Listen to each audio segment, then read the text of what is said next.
למנצח על ידותון, לאסף מזמור.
Shabbat Shalom y un muy bendecido día a todos.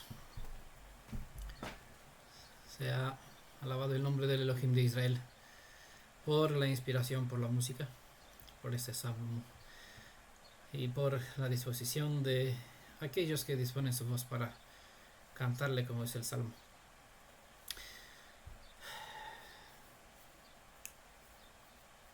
En este Shabbat vamos a continuar con el estudio del capítulo siguiente, el capítulo 13 del libro del profeta Zacarías. Estamos en nuestra serie Profecías al Día y hoy vamos a hablar sobre un manantial purificador que se abre, abierto para Jerusalén, ¿vale? Se entiende con este nombre en forma concreta para la ciudad de Jerusalén, pero este nombre también es un nombre común para, o dentro de cual se incluye todo el pueblo de Israel. Vimos en el capítulo anterior, el capítulo 12, que a pesar de que el pueblo de Israel, y en especial Jerusalén, pasará por un momento de dura tribulación, al final saldrán victoriosos. Y también hemos visto que esta victoria vendrá por medio de Adonai, quien destruirá todas las naciones que fomentan un espíritu adverso en contra del pueblo de Israel. Entonces este es el contexto en cual se ubican los últimos capítulos del libro de Zacarías. Y desde luego el capítulo 13 pues sigue el mismo patrón, y el 14 también. Entonces nos orienta, nos proyecta nuestra visión sobre lo que estará por suceder. Entonces es bueno prestar atención a los detalles que se menciona, porque cada aspecto, cada verso nos revela cierta parte de lo que sucederá, ¿vale? En Jeremías capítulo 2 verso 13, el Elohim de Israel dijo sobre el pueblo hebreo que ha cometido dos transgresiones. Una, que lo abandonó a él, quien era y sigue siendo todavía un manantial de aguas vivas. Y en segundo lugar, cavaron unos pozos que resultaron no ser útiles, ¿vale? Pozos grietados que no podían tener agua viva. Por este fallo, por este pecado, como se suele traducir el término hatá, pero bueno, hatá no significa pecado, sino fallar los principios de las escrituras. Entonces, por este fallo de situarse nuestro pueblo en contra de los principios de las escrituras, por lo tanto en contra del Elohim de Israel, el Elohim viviente dejó al pueblo de Israel a padecer de sed, ¿vale?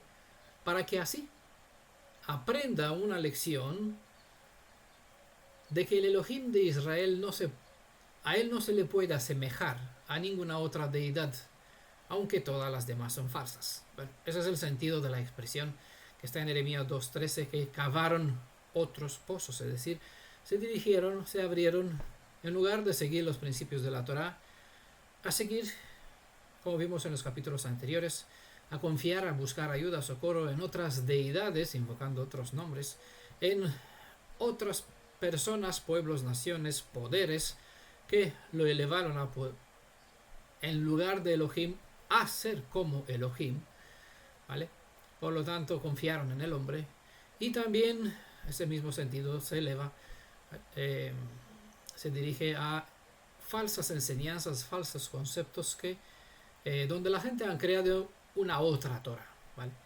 Como sea que se llaman una enseñanza ajena a lo que Moisés presentó, a lo que Adonai habló por medio de Moisés y de los profetas, ¿vale?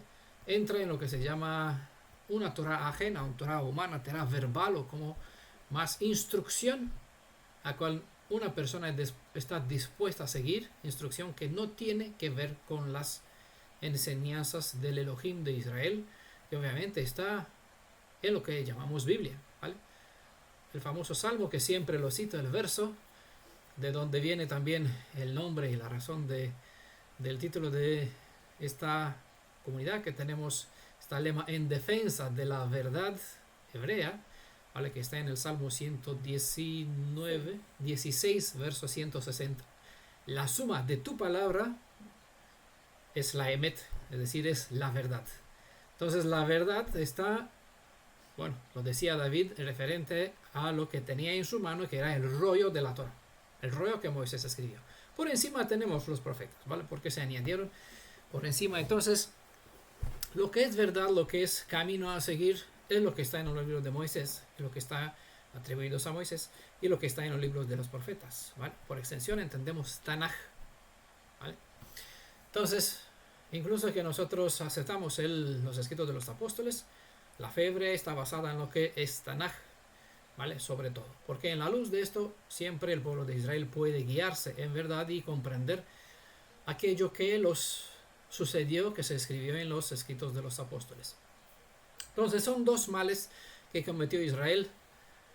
Dejó al Elohim viviente, por lo tanto, sus enseñanzas, incluyendo aquí a los profetas que traían enseñanza respaldada en lo que Moisés enseñaba. Y el segundo error fue guiarse o buscar ayuda en el brazo de carne del hombre, significando esto culto idolatra, otras deidades, ayuda en naciones gentiles o confiar en profetas. Creo que se cayó la luz. Sigue grabando para... ¿Vale? Se va a quedará la grabación para el... A ver qué sucede aquí un momentico. para YouTube. ¿Vale? Aunque se ha perdido la conexión, está bien, aquí por medio del teléfono nos podemos ver. Muy bien, pues como hemos dicho, hay dos pecados que cometió Israel, ¿vale? Nuestro pueblo abandonó a Elohim, a nuestro Elohim, que es la fuente de agua viva, un manantial de aguas vivas, como es en Jeremías 2:13, y buscó ayuda en otros Elohim, que en realidad son falsos, instructores, maestros, enseñanzas, mitos, deidades inventadas. Bueno, no importa lo que está bajo esta metáfora de fuentes grietadas, pozos que no pueden tener agua, que no tienen agua buena, ¿vale? Bueno, tras un largo tiempo en cual el pueblo hebreo ha estado sin una conexión directa con la fuente de aguas vivas, ¿vale? Hay un buen estudio que tiene este nombre, las fuentes de Adonai Yeshua, la fuente de aguas vivas. El Elohim de Israel, pues el Elohim y Redentor de Israel, ha vuelto a mirar favorable hacia su pueblo. Este capítulo 13 sigue la misma línea de revelaciones proféticas mostradas ya desde el capítulo 11. Y en especial este mensaje está dirigido hacia la casa de Yehudá más que a Efraín. Aún así, todo cuanto corresponde a Jerusalén incumbe a todo el pueblo descendiente de Jacob, incluso al resto del reino del norte, es decir, a la casa de Efraín. Como este capítulo 13 es relacionado con el capítulo 11, debemos tener en cuenta que el asunto no solo revela el futuro, sino también el tema parte del pasado, a fin de explicar la razón de la aparición de la inmundicia que se presenta en este capítulo, como del juicio, que también lo estamos estudiando, eso es lo que está pronto por suceder, cuyo fin es el de purificar a aquellos que serán redimidos de entre los hijos de Israel. En el capítulo anterior hemos visto que será durante el contexto del asedio de Jerusalén cuando el reino del sur, es decir, Yehudá, volverá sus corazones hacia su Elohim, el Elohim de Israel. Mientras aprende a dejar de confiar más en la fuerza de sus armas como en la ayuda de gente extranjera. El resultado de la confianza en el Elohim de Israel les permitirá volver a recuperar la visión reveladora sobre quién es el Elohim de Israel como el Redentor también de este pueblo. De este modo y en este preciso contexto de aflicción, la casa de Judá podrá decir Baruch Haba Beshem Adonai. Algunos quizás saben lo que dice estas palabras. Están en Mateo 23, verso 38. Recordamos que sin esta expresión de fe de parte de la casa de Israel, nadie tendrá acceso a la fuente de aguas vivas, fuente de purificación. Porque así dijo el Redentor de Israel: no me volveréis a ver hasta que digáis bendito el que viene en el nombre del Supremo. ¿Vale? Está en griego el término kurios, que por excelencia es un término de soberanía, aplica a Elohim, también se refiere al ungido, al Mashiach. Para enfatizar, el término del texto hebreo traducido con viene, tiene aplicación literal y figurada.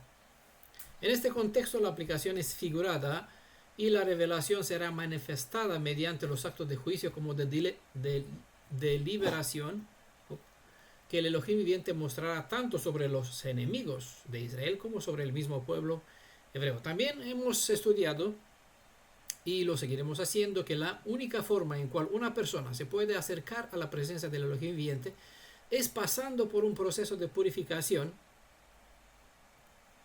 Creo que ha vuelto un momento para buscar aquí, hacer la conexión. Y ya pasamos eso. Ya tenemos conexión en directo. Qué bueno las redes, ¿verdad? Por estar tan cerca. Pero bueno, necesitamos de señal. Entonces hemos estudiado, y lo vamos a seguir haciendo, que la única forma para acercarnos al Elohim de No Israel... se escucha, Daniel. Ah, muy bien. Tenía el micrófono apagado. Bueno, hemos estudiado también que la única forma de para acercarnos al Elohim viviente es pasando por un proceso de purificación y limpieza, a fin de estar en condición apropiada de la santidad requerida como de la liberación de impureza idólatra. Entonces, durante este mismo contexto profético y antes de que Jerusalén vuelva a convertirse en morada para el Altísimo, el pueblo debe pasar por lo que se llama mikveh, es decir, un manantial o reunión de las aguas en cual uno se puede limpiar de sus inmundicias. ¿Vale? Sobre la importancia de este término, lo que es llamado mikveh, os invito a estudiar el tema que he compartido, Tikvateinu, nuestra esperanza, para aquellos que no recuerdan el significado de lo que es mikveh, ¿vale? Además, que las escrituras declaran que Adonai es nuestra mikveh. ¿Vale? Bueno, Zacarías capítulo 13, verso 1, voy a seguir leyendo de la edición Corona de Jerusalén. Aquel día, hay una frase memorable, ya saben que se refiere a un tiempo específico donde tendrá lugar una suma de detalles, ¿vale? Aquel día habrá una fuente abierta para la casa de David y para los habitantes de Jerusalén para lavar el pecado y la inmundicia. La impureza, perdón. Es como aparece en la edición Corona de Jerusalén, para lavar el pecado y la impureza. Entonces, durante el contexto presentado en el capítulo anterior, esta fuente para la purificación de la inmundicia volverá a estar abierta para la casa de Judá. Por mucho tiempo ha estado cerrado, y vamos a ver en la segunda parte de este capítulo, ¿vale? Porque no va a ser posible compartir y explicar todo, ya que los versos finales contienen ciertos detalles que necesita bastante exploración, ¿vale? Entonces no fue posible, pues, por el tiempo, preparar todo el asunto. Lo vamos a dejar para una segunda parte. Entonces hay que tener en cuenta que hay una razón por cual esta fuente estuvo cerrada por tanto tiempo, y hay una razón por cual esta fuente estará abierta precisamente en este contexto, ¿vale? Hasta ahora ha estado cerrado debido a la incredulidad de la nación de Israel, pero cuando el Ruach, que movimos en el parte anterior, capítulo anterior, el Ruach de favor, el Ruach de Gen, ¿vale?, despertará la oración humilde en los corazones de los hijos de Israel, se les volverá a abrir la posibilidad de una purificación de toda impureza espiritual que les impide volver a entrar bajo el vínculo del pacto, ¿vale? Este capítulo trata tanto del futuro, pero para entender el futuro siempre tenemos que volver al pasado. Entonces, el pasado es necesario en este contexto del futuro para entender la causa y efecto, ¿vale? Esta presente profecía viene en compañía de las promesas que dejó Adonai sobre aquellos que desearán volver a entrar bajo el vínculo del pacto, pero para que uno pueda clasificarse, beneficiar de las bendiciones que ofrecen este pacto, es imprescindible pasar por las aguas de la purificación, ¿vale? No hay forma alguna, ¿vale? Por algo, todo el comienzo de la fe hebrea comienza con un nacimiento por medio de lo que es llamado la inmersión, en ese caso en el nombre de Yeshua, porque es lo que significa la inmersión, la tevilá, en el nombre de Yeshua: morir y resucitar, morir de lo que antes era como esclavo para volver a la vida con la oportunidad de comenzar una vida y aprender a ser rey y sacerdote, ¿vale? Entrar en esos dos oficios para ser luz al resto de la descendencia de Adán. Entonces es para entrar en las condiciones del pacto y poder ser luz, poder ser cabeza, no cola, pues es necesario e imprescindible pasar por este proceso de la purificación.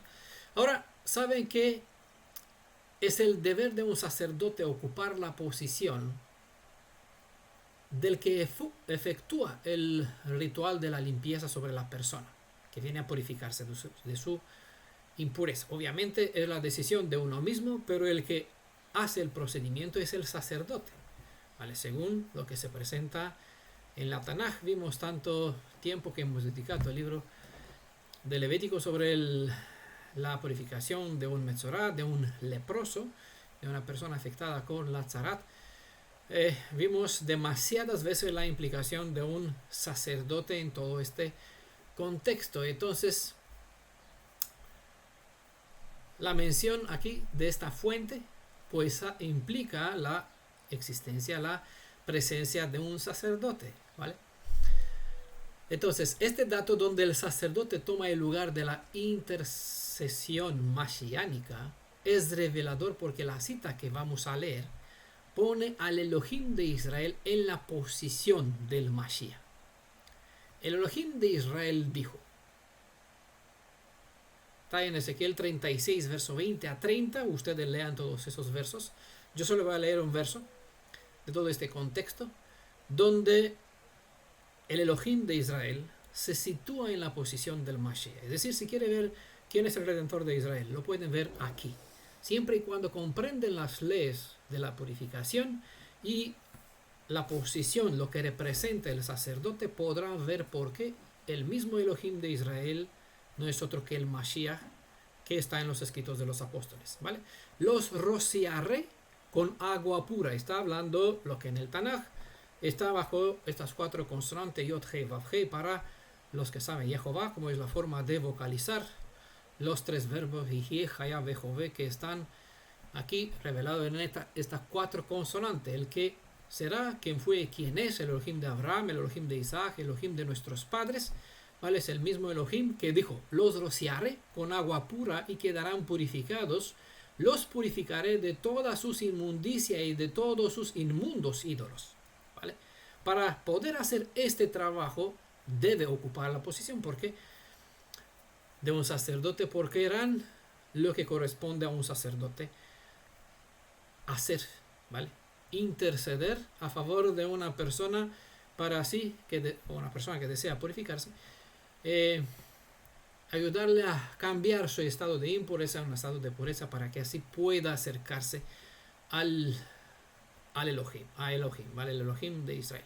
Entonces, desde esta perspectiva se presenta el plan de redención, donde el deber del Mashiach o del Elohim de Israel, ¿vale? Dicho de esta forma, es aquello de poner en una condición apropiada al ser humano para que así pueda volver a estar en condición óptima a presentarse ante su Padre, quien por excelencia es santo. Entonces, si uno no llega en esta condición de pureza, no puede acercarse al Padre del Mashiach, el Padre de Yeshua. La imagen del manantial o de la fuente que purifica y difunde vida puede verse también en el Salmo 46. Un salmo que parece más bien indicar precisamente los eventos circundantes al tiempo que estamos por presenciar en breve. La visión que hay en el libro del profeta Ezequiel, en el capítulo 47, también es reveladora para el contexto del tiempo de este preciso día, ¿vale? Ese día o en aquel día, como se menciona, indicado en el libro de Zacarías. Si prestarán atención a los detalles enunciados en el libro de Ezequiel capítulo 47, verán que se repite el hecho de que esta agua brotará de la parte derecha de la casa de Adonai. Sobre todo es revelador el hecho que a medida que un creyente avanza en este río, ¿vale? Estoy hablando de metáfora, ¿vale? A medida que una persona avanza en este río de agua purificadora que fluye desde el santuario, esta se vuelve cada vez más profunda, porque la obra de la redención limpia y restaura la vida en lo más profundo del ser. ¿vale? Es un capítulo bastante con demasiados detalles. Es bueno tenerlos en cuenta porque forma parte de mismo esta visión, forma parte de lo que está por suceder, no tiene nada que ver como se suele interpretar con la existencia de algún tercer templo, ¿vale? O de algún templo que tenga el número el que sea, sino con una obra que se presenta también aquí en este capítulo 3 en verso 1 del libro de Zacarías. La relevancia de la purificación del pueblo hebreo es un dato clave para destruir la dogma del reemplazo. Y que el verso 1 del capítulo 13 de Zacarías lo que prueba es que no existe ningún dicho Israel espiritual, sino que el Elohim viviente reafirmará su alianza con el linaje de Jacob, según se indica en Jeremías capítulo 31, verso 30 al 34. ¿Vale? No existe un Israel espiritual. Por eso, la indicación es que no hay un manantial que se abre para el pecado del mundo. La casa de David y Jerusalén. ¿Vale? Específicamente, el nombre de Jerusalén se refiere a un lugar concreto. Vimos el término que lo expliqué en el capítulo anterior. Pero, por igual, por extensión, en el nombre de Jerusalén está implicado la esencia de todo el alma hebreo israelita, de todo el linaje descendiente de Jacob. También durante y después de este mismo contexto revelado en estos últimos capítulos del libro de Zacarías, se cumplirá aquello que hemos visto que se dijo en el libro de Osea capítulo 2. Digo hemos visto porque ya hemos estudiado el capítulo, ¿vale? Para reactivar la memoria pueden leer el capítulo 2. Hay un montón de promesas. Estas están puestas en el contexto del libro de Zacarías capítulo 13, 11, 12, 13, 14, ¿vale? Que están orientadas en relación a los días que están por venir. Entonces, la mención de esta fuente de agua en relación al nombre de David, o relacionado con el nombre de David, alude a aquellos que deben ocupar un cargo de liderazgo y que éste debe hacerse en conformidad con las leyes de la pureza como es ordenado para la unción de los reyes, los profetas y los sacerdotes en Israel. Para más detalles sobre el proceso de unción, como sobre la fuente de Gijón, ve el estudio llamado Tú eres mi hijo, hoy te engendré. ¿Vale? Aquí explicamos también que la ciudad de Jerusalén se abastecía de esta fuente de Gijón que el rey de Israel la trajo dentro de las murallas de Jerusalén, y esta no siempre estaba abierta, secaba de vez en cuando. Vale, entonces, para los que tienen conocimiento sobre esta fuente de aguas vivas, porque es algo que fluye, ¿vale? Viene la mención que se abrirá una fuente de agua viva. Bueno, es una metáfora para indicar un mikve, un lugar de reunión de agua donde uno puede purificarse.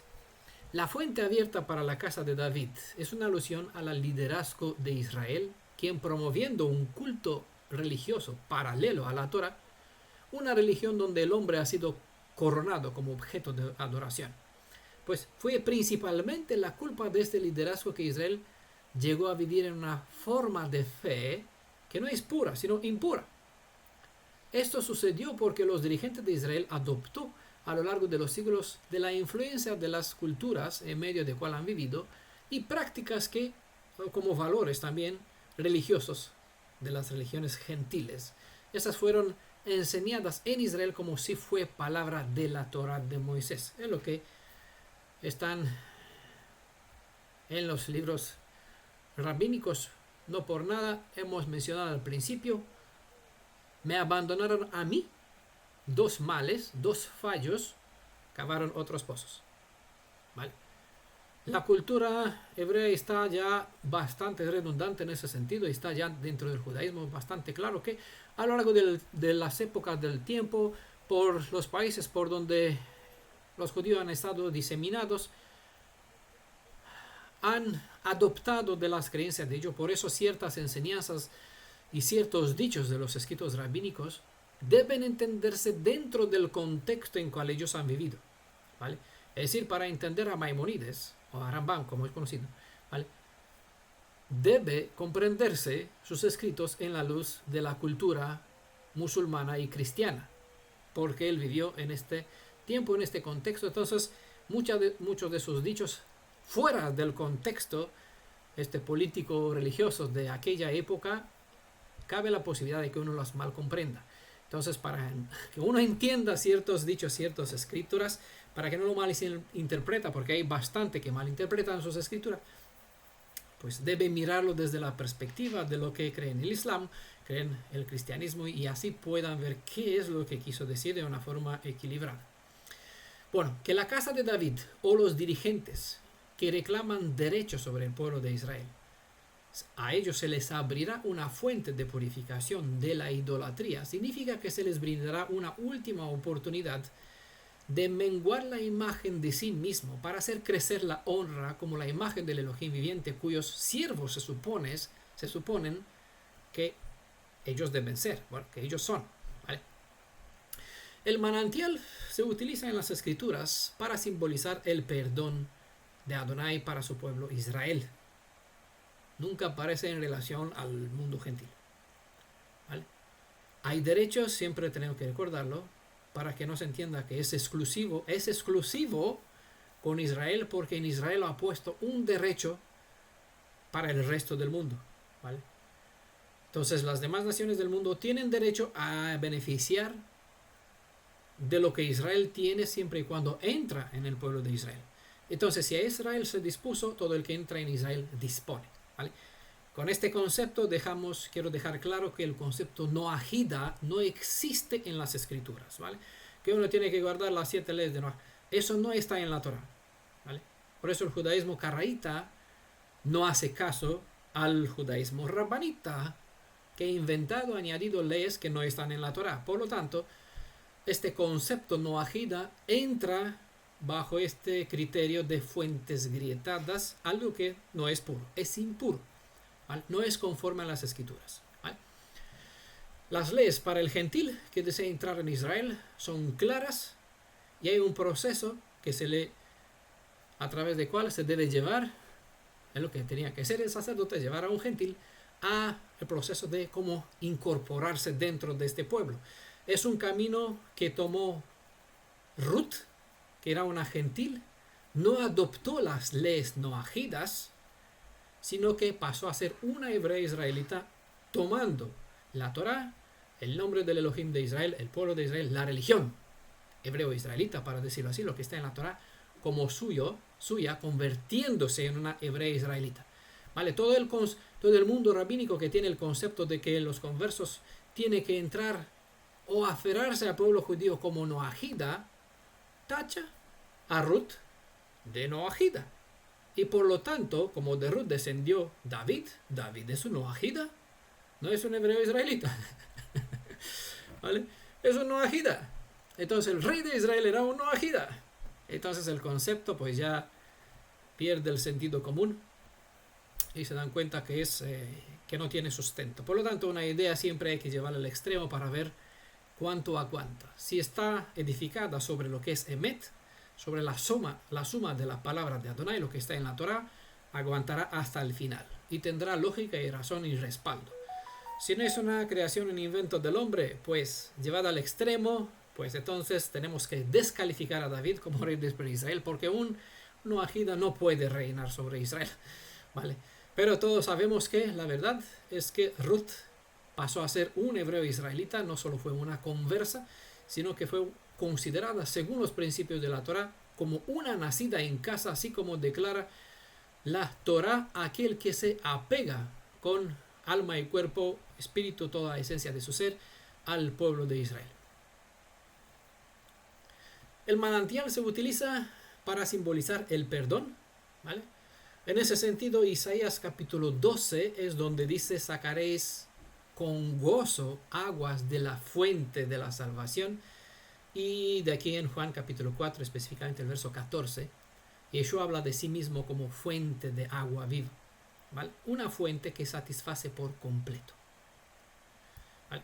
No es una fuente que no tiene buena agua, no es una fuente que puede perder su agua, sino que lo tiene en sobra y que éste sacía, satisfaciendo por completo la necesidad de un alma sediente, ¿vale? Juan 4, verso 14. Hermano José. Quería hacer una pregunta. Una vez, Sí. igual ya te había consultado respecto al mismo versículo, y yo lo había entendido como que podría haber sido la Tevilá, el manantial. No sé si estoy equivocado o si se puede no interpretar, sino también se puede tomar de esa forma. Puede ser la Tevilá, el manantial. Esa es mi pregunta. La tefilá es un acto en concreto, ¿vale? Que es obviamente lo visible de lo que representa el manantial, ¿vale? Es decir, el concepto de manantial es un concepto, ¿vale? Describe una realidad. El hecho de pasar por esta comprensión, de entender a lo que se refiere el manantial, ¿vale? Es el acto propio de la tevilá, ¿vale? Es por aquí el deber de un sacerdote, pues llevar a la persona para que comprenda la teoría, lo que eso representa, y que esa teoría le convierta en práctico, es decir, que lo muestre, ¿vale? ¿Cómo muestra uno lo que entendió? Mediante el acto en sí, ¿vale? Que es un sello, una señal. El pecado por impureza. La palabra hebrea para impureza aquí es nida, que básicamente se refiere a la separación del flujo de sangre que elimina la mujer en su periodo. Este término nida está puesto aquí para describir el disgusto del Elohim de Israel hacia todo cuanto tiene que ver con la idolatría, ¿vale? La idolatría y la menstruación es algo puesto a un nivel igual, son sinónimos, ¿vale? Dentro del uso de las metáforas hebreas. No es por casualidad, ¿vale? Es un tema que queda abierta porque hemos estudiado el capítulo 11, hemos pasado después al 13 y al 14, ¿vale? Queda pendiente, ¿vale? Es imprescindible, ¿no? Queda pendiente hablar del capítulo 12, ¿vale? Entonces no es casualidad que al varón se le prohíbe en forma directa no tener contacto sexual con su esposa durante el periodo de purificación de la mujer, sino solo después de que ésta pasó por un proceso de limpieza ritual, ¿vale? Por eso este término es bueno tenerlo en cuenta, que está puesto aquí y ha sido traducido aquí en Corona de Jerusalén con impureza. Por eso repetí el término como está escrito. Esta fuente quedó abierta una vez que las manos del costado del Redentor de Israel fueron atravesadas, ¿vale? Bueno, Zacarías 13, verso 2 dice: aquel día, oráculo de Adonai Sebaot, Adonai Elohim de los ejércitos, extirparé yo de esta tierra los nombres de los ídolos y no se volverá a mentarlos. Igualmente a los profetas, es decir, se entiende, los falsos o impuros. Y el espíritu de impureza los quitaré de esta tierra. Recordamos el énfasis del término hebreo que ha sido traducido en la Corona de Jerusalén, lo hemos explicado, oráculo, que es profecía o profecía del mismo Adonai, ¿vale? No es la profecía de Zacarías, aunque por lo tanto, por lo general un profeta habla de parte, bueno, por lo general, normalmente, un profeta habla de parte del Elohim de Israel. Aquí no habla el profeta, habla directamente del Elohim de Israel, ¿vale? El énfasis es para dar por sentado que lo dicho va a ser un hecho, tal cual lo que el Creador habla ya es un hecho. Extirparé yo, dice el texto. El primer detalle en esta expresión es que no habrá, o en primer lugar, es que no habrá algún segundo o un tercer enviado para cumplir con este propósito de purificación, sino que esto va a ser una obra coordinada directamente por el mismo Elohim de Israel. El texto nos dice: enviaré a alguien que se ocupará de extirpar, ¿vale? Yo extirparé yo. El dato marca nuevamente que aquel que está para hacer esta específica obra se sitúa en la posición del Mashiach. El detalle saca en evidencia que el Elohim de Israel no es más que aquel que se dispuso a redimir primero a su pueblo y en segundo lugar a todo aquel gentil que desea recuperar su posición que inicialmente tuvo el primer hombre creado. El segundo detalle indica en forma específica y repetida que la tierra, es decir, el pueblo para cual se abre esta fuente purificadora y a favor de cual se hace la extirpación de todo rastro de impureza e idolatra, es la tierra de Israel, como el pueblo de Israel. el dato nuevamente revela que la redención está dispuesta para y dentro del pueblo de Israel. De modo que, hasta este punto, no hay redención ni purificación para alguno fuera del pueblo de Israel, como para ninguna nación ajena al pueblo de Israel. ¿Vale?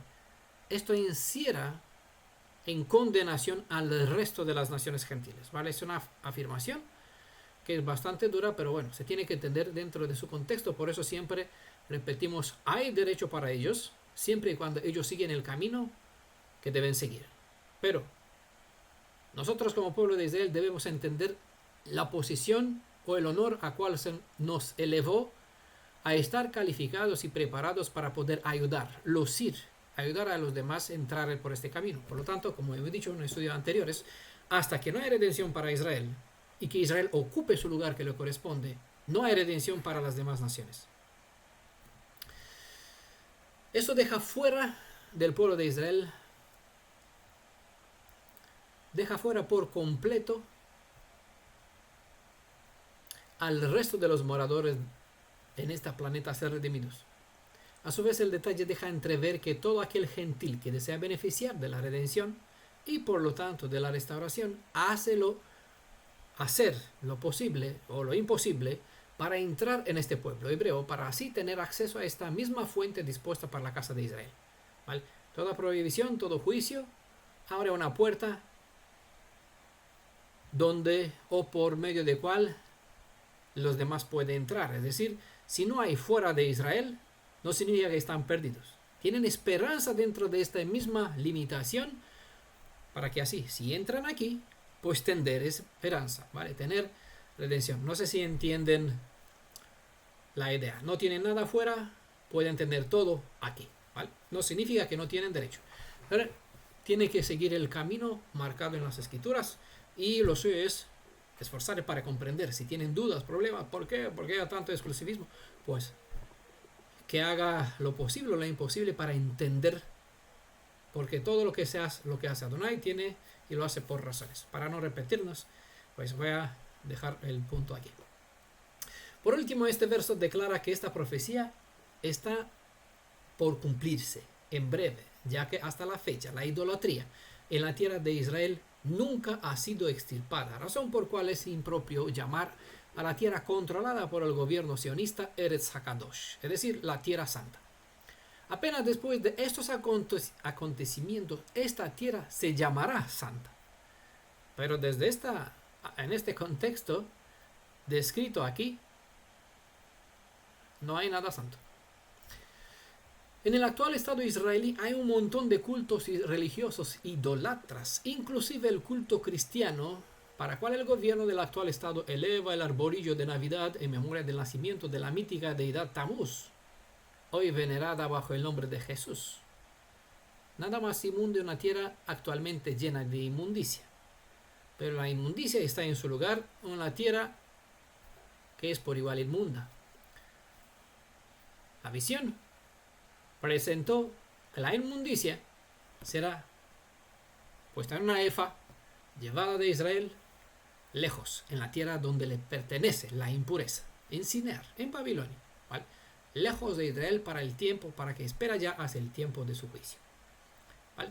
Entonces, como hemos dicho, que hemos estudiado las visiones, ¿vale? Todo lo que se presentó aquí en profecías, los vamos a ver desarrollado en detalles en los demás mensajes hasta el final del libro de Zacarías. Dice el texto, no se volverá a mentarlos, como aparece aquí traducido, quiere decir que este juicio hará que hasta la memoria de ellos se pierda, de lo que es nombres de la idolatría, de deidades ajenas, falsas enseñanzas, todo esto, conceptos ajenos a la Torah. Esto es más que estar muerto, ya que la memoria de un muerto no se le olvida. Y esto porque habrá una resurrección para ciertos muertos cuya memoria no se borrará hasta el tiempo del último juicio, que tendrá lugar dentro de 1000 años. En cambio, Israel olvidará que estos ídolos, sean ellos hombres o mitos deificados, olvidarán que han existido. Es decir, eso va a ser algo tan abierto, un juicio tan completo que se derramará sobre todo cuanto es objeto de idolatría. Va a ser por de una vez para siempre reducido a nada, ¿vale? De esta forma se expresa, ni en la mente subirá más la idea de la existencia de esto, ¿vale? Es decir, no habrá más. La conciencia va a ser clara que todo esto es idolatría, una enseñanza que no es conforme a la Torah, un Elohim que no es verdadero, el único que hay, pues todo es nada, vanidad. Por lo tanto, no vale la pena ocupar la mente. La convicción va a ser tan clara y redundante en aquel contexto que no habrá más lugar al pensamiento sobre esta inmundicia. Como en el verso 1 y en el segundo, tanto la edición Corona de Jerusalén como la Reina Valera tradujo con impureza. En el verso 2 se encuentra una palabra distinta de la que se menciona en el verso 1, ¿vale? Esas dos traducciones tradujeron por igual con la misma palabra impureza, pero los dos términos no son lo mismo. En el verso 1 está la palabra nida, que se refiere a la menstruación, y en el verso 2 está el término tumá, ¿vale? Inmundicia. La palabra tumá, hemos estudiado sobre esto, deriva de tamé. Tamé era aquello que debía gritar los hebreos afectados por la tzarat, es decir, por la lepra. Y esto, la lepra o la tzarat, venía como consecuencia del mal uso de su lengua, ¿vale? Lo que se conoce como lashon hara, ¿vale? En otro estudio hemos dicho que tumá es lo opuesto a tahara. Y si bien tumá es un estado impuro, por lo tanto vacío de la presencia del Elohim viviente, tahara es estar lleno de su ruaj y por lo tanto en condición de pureza. La palabra tumá se encuentra 2 veces en el libro de Levítico capítulo 16, verso 16, y se refiere a inmundicia moral como religiosa. Sin independiente que tú tienes una vida que no se ajusta a los principios de la Torah, independiente que tienes un concepto, una forma de fe que no se ajusta a los principios de la Torah, con lo que cada actitud física o mental representa, entra en esta categoría. Nida y Tumá son puestos al mismo nivel, abominación, ¿vale? Todo lo que no está conforme a la Torah es desclasificado como condenado, bueno, para decirlo de forma más directa, condenado al juicio de la destrucción eterna. Eso es algo que está puesto en condición en esta fase que se le borrará por completo, es decir, todo este concepto de anti Adonai, anti Torah, va a ser renovar, quedar por completo, es decir, un tema ya claro. Abominación o aberración. La abominación es una aberración. La abominación desoladora. Verso 3. Zacarías 13, verso 3. Y si todavía alguien se pone a profetizar, se entiende del contexto, es decir, falsamente, le dirán su padre y su madre que le engendraron: no has de vivir tú que dices mentiras en nombre de Adonai. Y su padre y su madre que le engendraron le traspasarán mientras esté profetizando. Hay una profesión llamada el de profeta. ¿Vale? Hay quien ocupa en esta posición. Ya sabe que en las escrituras había una escuela de los profetas, es decir, gente que aprendía a desarrollar el arte de hablar las cosas de Elohim. No eran profetas llamadas por inspiración, como decía un otro. Yo era pastor de ovejas, pero Adonai me llamó, ven, sal de aquí, ve y sigue enseñando a mi pueblo mis palabras. ¿Vale? Entonces hay una profesión llamada profeta, y esta profesión aplica a todo aquel dirigente que usan las escrituras hebreas como medio lucrativo para procurar favores o halagos de parte del pueblo, mientras halaga al pueblo a fin de complacerle, y todo esto bajo el pretexto de que sirve o que es guiado por el Ruach o el Espíritu del Elohim de Israel. Para más detalles, para que tengan clara la diferencia entre un verdadero profeta y un falso profeta, uno que habla de parte de Adonai y uno que habla de su propia concupiscencia, bueno, está aquí a disposición en PDF la guía de estudio de los profetas de Israel. Aquí verán características de verdadero como del falso dirigente en nuestro pueblo, ya que no hablamos de las naciones gentiles. Madre y padre o padre y madre hablo de aquellos que representan el nombre Jerusalén, ¿vale? Puesto a un nivel sinónimo, lo que representa Jerusalén para un alma hebreo es lo mismo que decir madre y padre. También es una referencia a la comunidad o a la congregación en medio de cual uno ha crecido, es decir, la gente más cercana. La palabra yalad, traducida aquí con engendrar, se usa en las escrituras para describir la relación entre los hijos de Jacob, es decir, los hijos de Israel, y el mismo Elohim viviente. El uso de esta palabra es una evidencia de que no existe posibilidad alguna de que el pueblo de Israel pierda el derecho de ser el hijo o el pueblo del Creador. ¿Vale? Es la tercera clave, la tercera pieza en este contexto, no es la última, para quitar del medio la doctrina del reemplazo. Dice el texto que su madre y su padre lo traspasará mientras profetiza mentiras. Es decir, cuando comparte enseñanza que son Nida y Tuma. Es bueno retener el sentido de la palabra traspasar, que en el texto hebreo es dakar. Dakar se refiere a algo que ha sido perforado, atravesado, herido, llagado, apuñalado. El uso de este término no necesariamente significa que se le dará la muerte, sino que se le dejará una marca, un distintivo en carne, ya que el contexto así lo indica. Vamos a ver que todo aquel que habla aquello que no manda Elohim de Israel queda marcado con un corte de parte de su, o con un dakar, ¿vale? De parte de su padre y madre. Capítulo 13, verso 4 al 5 dice: aquel día se avergonzará los profetas, cada cual de su visión, cuando profeticen, y no se vestirán el manto de pelo con ánimo de mentir, sino que dirán cada uno: yo no soy profeta, soy un campesino, pues la tierra es mi ocupación desde mi juventud. Hay gente que profetizan aquello que sabe que gusta a la gente, más que aquello que en verdad deberían decirles. Los que se visten como profetas hablan aquello que se desea y no aquello que se debe decir de parte de Adonai. Los profetas constituyen un gremio fuerte.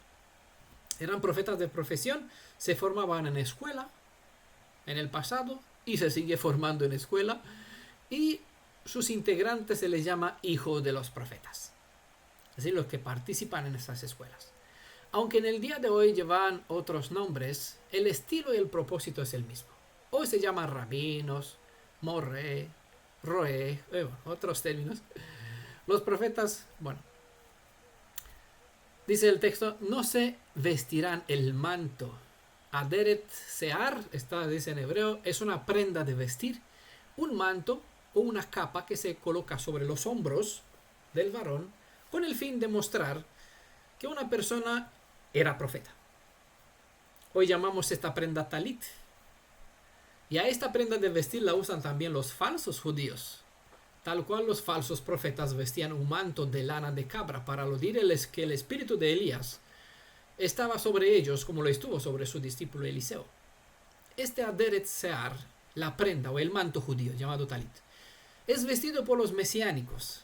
De modo que tal como hay judíos que pretenden profetizar o hablar de parte del Elohim de Israel, hay en el reino de Efraín muchedumbre que visten como judíos, alegando que habla de parte del Elohim de los judíos. Esos son travestidos, ¿vale? Pero bueno, profetas de oficio.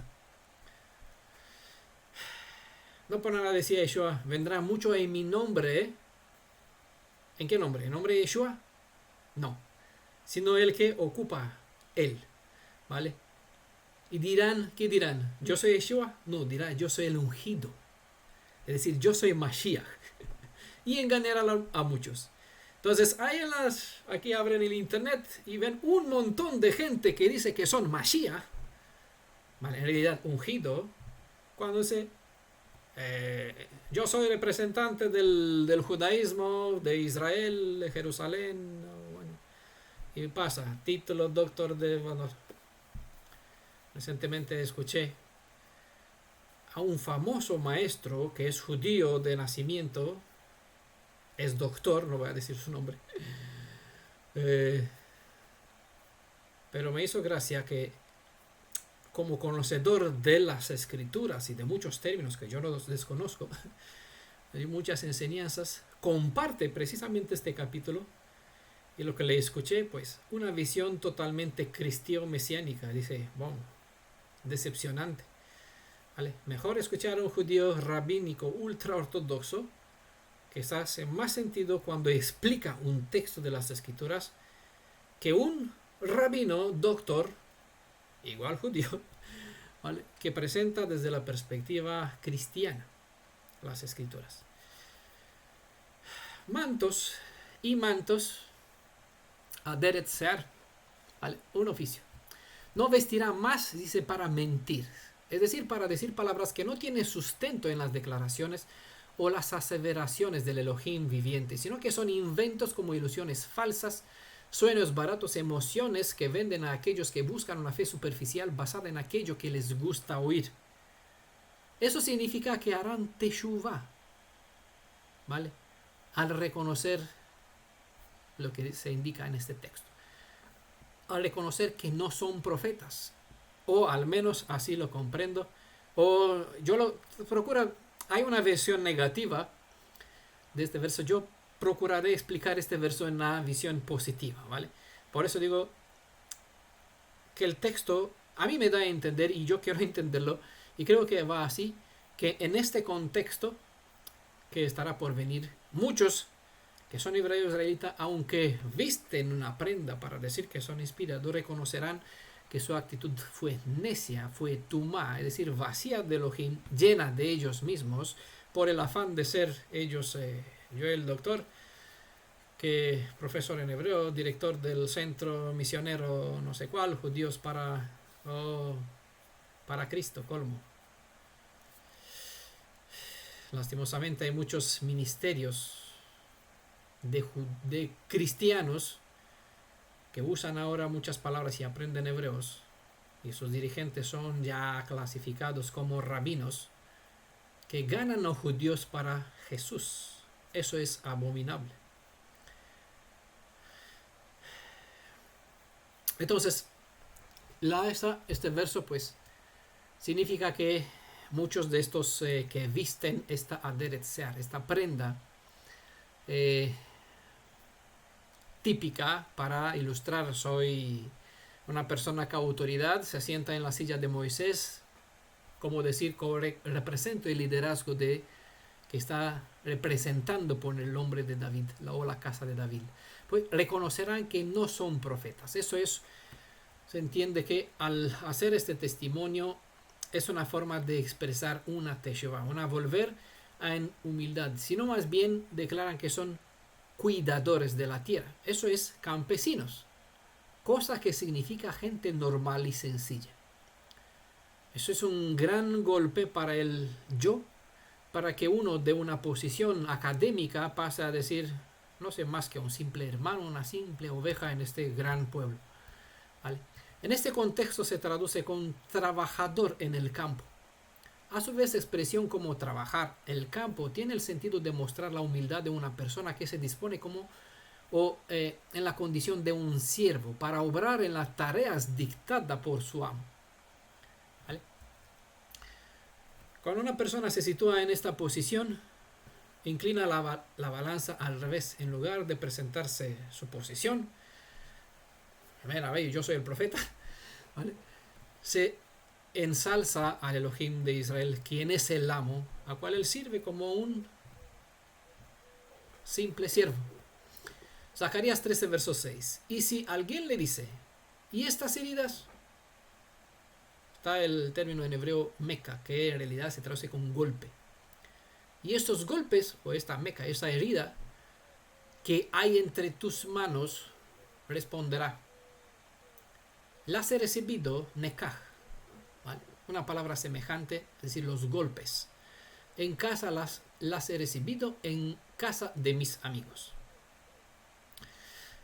Este es uno de muchos versos del Tanaj que se suele sacar de su contexto a fin de probar ciertas ideas de interpretación ajena al leer los escritos de los apóstoles. Por lo general, los creyentes cristiano-mesiánicos solo leen la interrogante pasando por alto las palabras iniciales. y si alguien le dice. Claro, asocia solo la pregunta y esas heridas que hay entre tus manos. Ah, ya. Mashiach, ahí traspasada sus manos. Habla de él.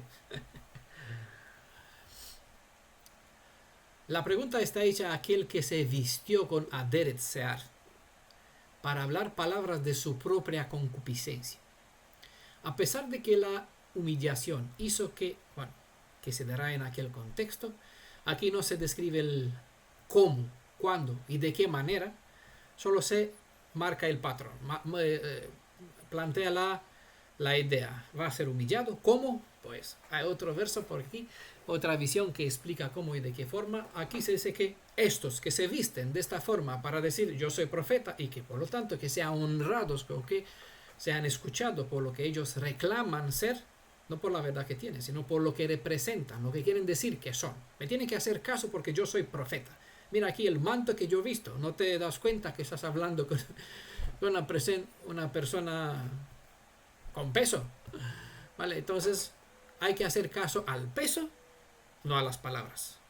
¿Vale? La estrategia es que tú no prestas atención para que cuestiones. ¿Vale? Obviamente, ningún judío caraíta le va a hacer caso a una persona que viste un manto así y reclama esto porque un caraíta está puesto aquí para desmembrar.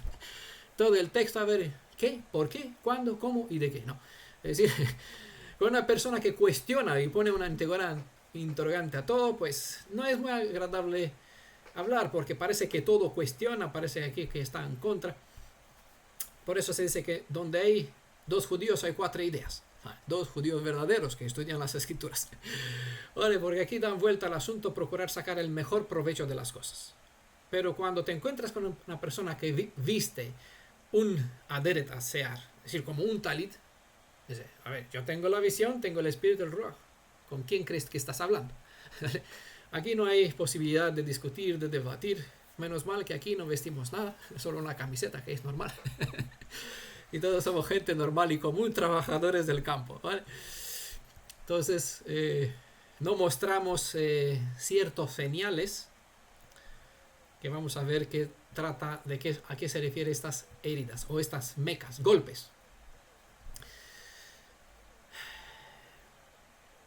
Entonces, a pesar de que las circunstancias en cual Adonai llevará las cosas, marcará, mostrará determinará a estas personas, mostrar humildad, ¿vale? Cierta humildad, y que dejó de vestir una vestidura que no le corresponde. Las marcas de sus actos injustos quedarán como señales a la vista de los demás. Cuando se le pregunta sobre estas marcas, heridas, golpes, responderá que son señales de los golpes que recibió de parte de amigos. Traduce aquí en la corona de Jerusalén, pero el término hebreo es meahabai, que no se refiere a cualquier tipo de amigos, sino más bien a algo específico, a aquellos que le aman, ya que el verbo en la palabra hebrea es aheb, bueno, como se dice porque no se vocaliza el hey que está adentro, aheb, amar, y es de donde viene la palabra ahavá, amor. No hay amor más profundo que el mostrado por el padre como la madre, sobre el cual se indica en el verso 3. Por lo tanto, entendemos que estos amigos que aman en verdad como un padre ama a sus hijos son los verdaderos amigos. Quizás conocen el dicho. A ver, ¿quién conoce este dicho? Las heridas de un amigo sincero son mejores que muchos besos de un enemigo. ¿Escucharon este dicho? Hermana Irina. Sí, está en Proverbios. Ay, sí. A ver, ¿quién sabe las escrituras? Muy bien. Proverbios 27, verso 6 dice: las heridas de un amigo sincero o los golpes de un amigo los golpes de un amigo sincero son mejores que muchos besos de un enemigo. Hay quien, ya saben, salieron de nuestra comunidad porque aquí se le dieron bastantes golpes, ¿vale? Muchas heridas. Y en lugar de amarnos más porque le hemos mostrado esto como acción de amor, ¿vale? Han huido porque dice, no me gustan, a mí me latigan, yo quiero amor y paz. Vale, pues bueno, debería volver a Roma, debería volver al Papa, porque este es se viste de blanco, es como Labán, ¿vale? Sí, a mí me falta, vamos, bastante. Ya algunos saben que tengo un látigo en la mano, nunca me vieron con él, pero bueno, en la imagen, en los sueños, que alguno tiene una visión sobre Daniel Udraico. Bueno, Proverbio 27, verso 6, un verso bastante revelador. Como la verdad hebrea duele, a menudo cuando un hermano o una hermana le habla verdad a su prójimo, este puede decir que sus palabras son golpes. De modo que toma su mensaje como ofensivo. Pero aquel que valora una amistad basada en la verdad es la suma de tu palabra, ¿vale? Que se entienda. No es lo que es la lema de esta comunidad, en defensa de la verdad hebrea. La verdad hebrea está la suma de la palabra de Elohim, ¿vale? En defensa de esta suma de palabra estamos o se encuentra esta comunidad, porque nuestro deber es recuperar, conocer, mostrar a los demás y defender esos principios, no porque ellos necesitan defensa, sino porque hay muchos que se visten con un manto y reclaman ser intérpretes cuando en realidad interpretan de una visión gentil, no hebrea. Por lo tanto, hay que defender nuestra verdad de una falsa interpretación que es Tumá, que es Nida. Entonces, aquel que valora una amistad basada en la verdad sufre los golpes porque sabe que estos no son para destruirle, sino para liberarle de ciertas cosas de cual la naturaleza pecaminosa, lo que es conocida como Yetzer Hará, o la inclinación hacia el mal, no quiere desprenderse.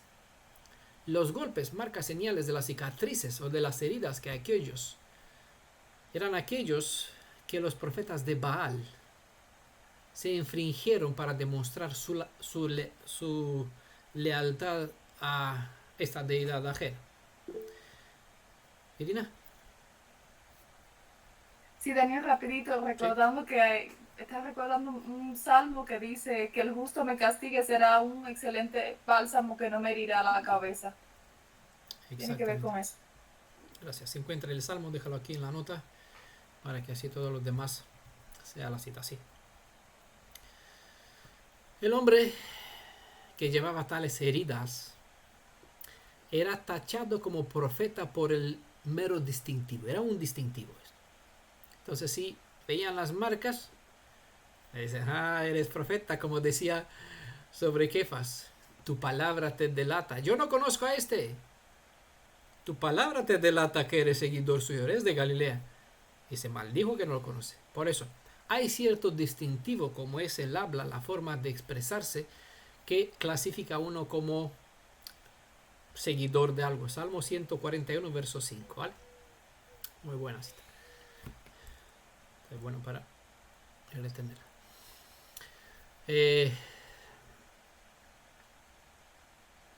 Parece que se llevaba con honor, que estos profetas llevaba con honor estas cicatrices en la carne. Era una tradición antigua. En Osea libro de Oseas, ¿vale? Osea es el nombre hebreo. Osea capítulo 7, verso 14, hemos estudiado. También en Reyes, Primera de Reyes, capítulo 18, verso 28 al 29, se revela que esta práctica de hacer incisiones, cortes, ¿vale? Dejar una marca en la carne era una práctica entre los llamados profetas que ocuparon esta posición por intereses y no porque fueron llamados a este servicio por el Elohim de Israel. En la Torah se prohíbe cualquier tipo de cortes voluntarias en la carne. Y los hijos de Israel, del Elohim de Israel, no tienen permiso para hacerse estas perforaciones para mostrar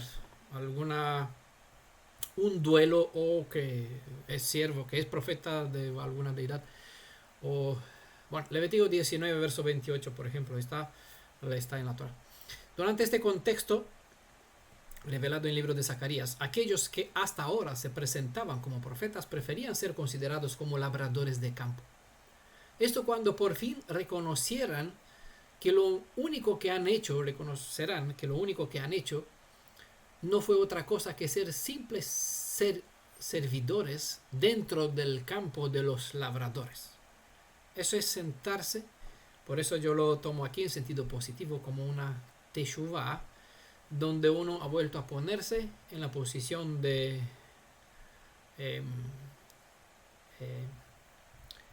¿cómo se llama? Prójimo, ¿vale?